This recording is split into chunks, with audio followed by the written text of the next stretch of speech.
Graça e paz, povo de Deus. O noivo se aproxima. Quero começar hoje com uma oração. Papai querido e eterno Deus, no nome poderoso de Jesus, nós oramos pelo dia de hoje. Pedimos que o Senhor venha com a tua mão poderosa sobre a nossa casa, sobre a nossa vida. Pedimos que o Senhor nos guarde, nos livre de todo mal. Protege a nossa casa. E, Senhor, que nesse tempo algo sobrenatural aconteça. Em nome de Jesus. Amém. Nós continuamos no nosso estudo do livro de Apocalipse, ou a nossa devocional pastoral, a perspectiva pastoral do livro de Apocalipse. Hoje nós vamos falar sobre as 7 igrejas da Ásia, capítulo 2 e capítulo 3.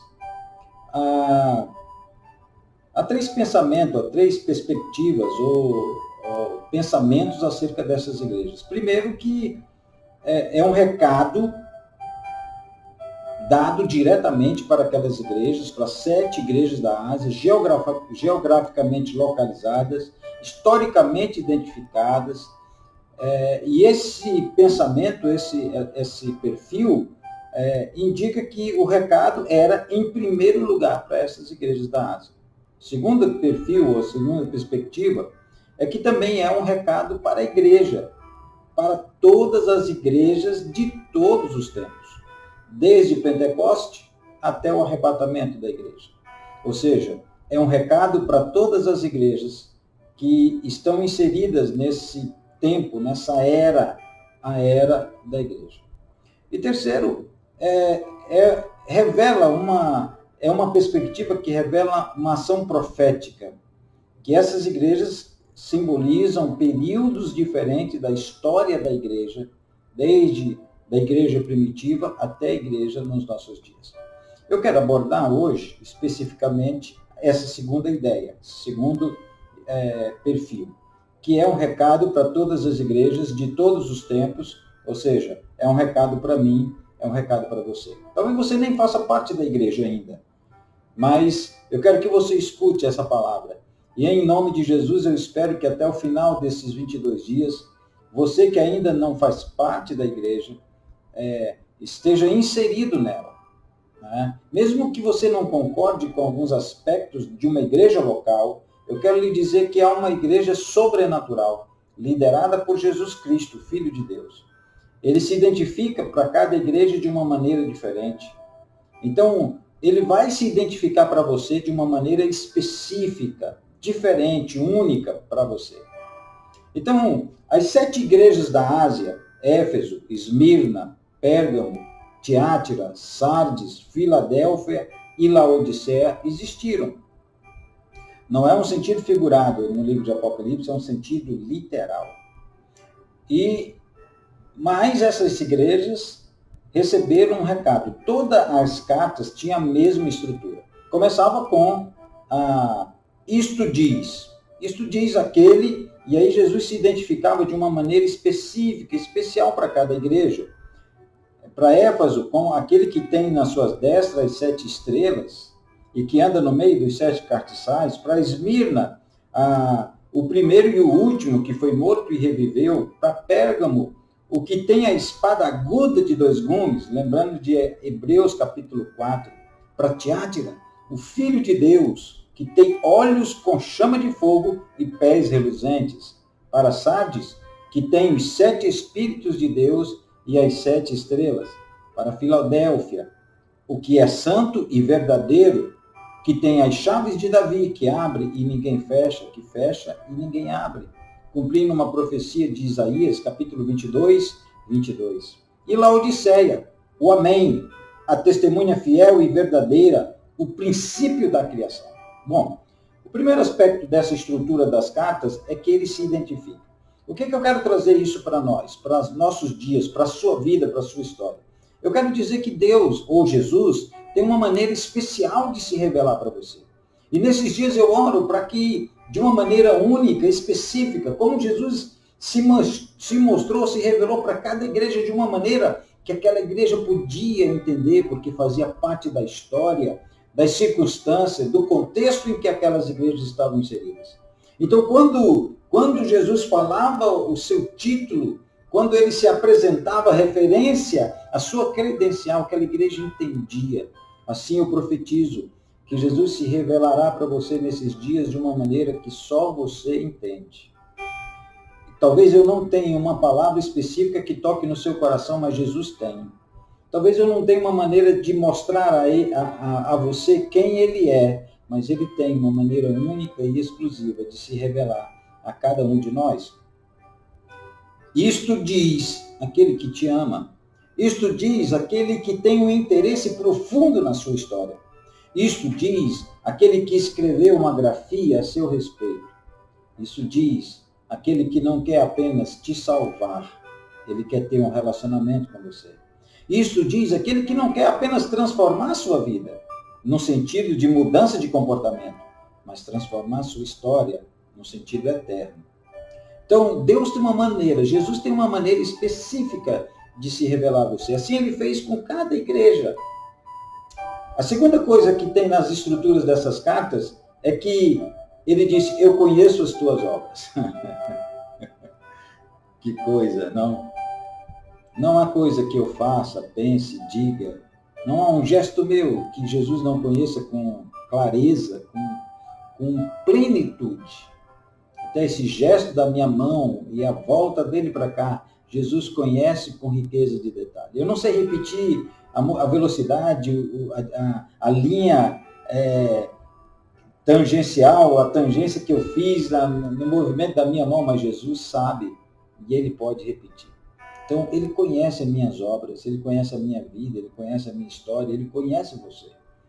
É interessante que, embora conhecesse todas essas igrejas, ele teve uma palavra de vitória. O alvo dele era levar essas igrejas para a vitória. É lógico que ele tinha uma palavra de elogio, com exceção de Laodiceia, a igreja que não recebeu elogio. Assim como ele tinha palavras de advertência para todas elas, mas duas delas não receberam advertência, que foi Esmirna e Filadélfia. De qualquer forma, ele conhece sua história e o objetivo de Jesus é levar você a se tornar vencedor. Essa é o plano dele. Ele conhece a sua história. Como ele conhecia, se você lê, e eu espero que você leia, se não leu 2 e 3 de Apocalipse, dá uma pausa aí no vídeo e leia esses 2 capítulos, para você entender o que eu estou falando. Cada igreja, Jesus começou a falar de um elogio, como eu disse, com exceção de Laodiceia, que não teve elogio, só advertência, e com advertências. Éfeso, a igreja mais importante da Ásia, foi a primeira. Ele disse, eu conheço as tuas obras. Aí, se você pegar, você vai ver, eu conheço as tuas obras, o teu trabalho, a tua paciência, que sofre o dano, que põe à prova os que se dizem apóstolos e não são, que tu sofres com paciência e trabalha pelo meu nome e não se cansa. Mas eu tenho contra ti, talvez nesses dias, há um aperto no seu coração, há um incômodo do Espírito, e eu espero que tenha, que quer te levar a um lugar de arrependimento. Eu conheço as tuas obras, eu sei o que você é bom, o que você tem de bom, mas eu também sei aonde você está fraco. Eu sei qual é o seu ponto forte de Jesus para essas igrejas, como ele diz para nós hoje. Mas eu também sei qual é o teu ponto fraco, aonde você precisa de vigor, aonde você precisa de revestimento. O propósito de elogiar é mostrar o interesse dele por nós. Mas o propósito de advertir não é de nos castigar, mas é para nos levar a um lugar de arrependimento. E nesse lugar de arrependimento, ele quer trazer uma recompensa, um galardão, um prêmio para todos nós. Todas as 7 igrejas, ele termina dizendo, ao que vencer, ao que vencer, ao que vencer. A segunda parte da estrutura dessa carta, que depois da credencial, ele começa a dizer, eu conheço as tuas obras. Jesus está dizendo, eu conheço as tuas obras. Depois ele diz, ao que vencer, porque o propósito era esse, levar a pessoa ao lugar de arrependimento e dizer, olha, se você se arrepender e corrigir, se você se arrepender e escolher andar pelo caminho que eu quero te apresentar, eu virei a ti e te darei uma recompensa. É interessante que as recompensas são maravilhosas, alimentar-se da árvore da vida, lembrando ainda do Éden, do relacionamento com Deus.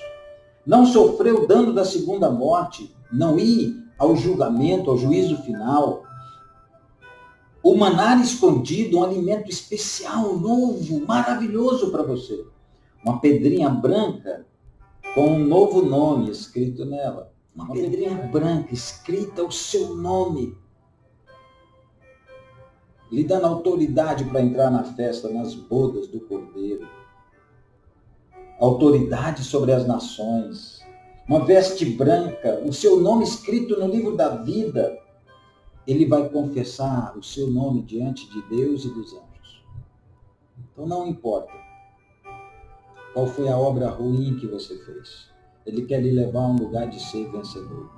É interessante que Jesus diz em cada uma dessas cartas, ao que vencer. Aí ele chega com a recompensa.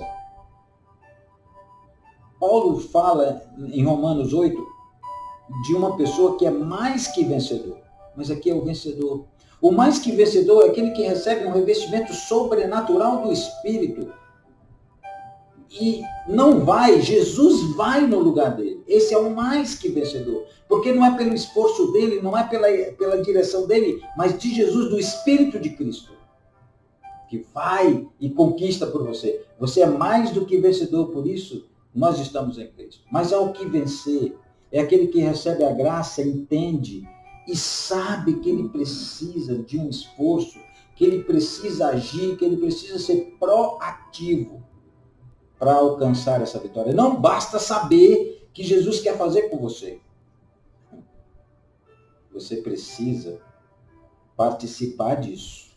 Você precisa tomar uma decisão nesses dias de mudar a sua história. O mundo está mudando. Não sei por quê. Há tanta dúvida, tantas incertezas. Num momento como esse, o mundo está mudando, não dá para entender por quê. Mas eu sei que Deus está no controle da história. Deus está mudando a sua história.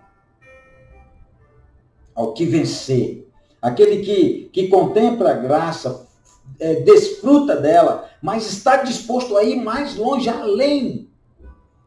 Deus está esperando, Jesus está esperando homens e mulheres que vão além das suas possibilidades e limitações.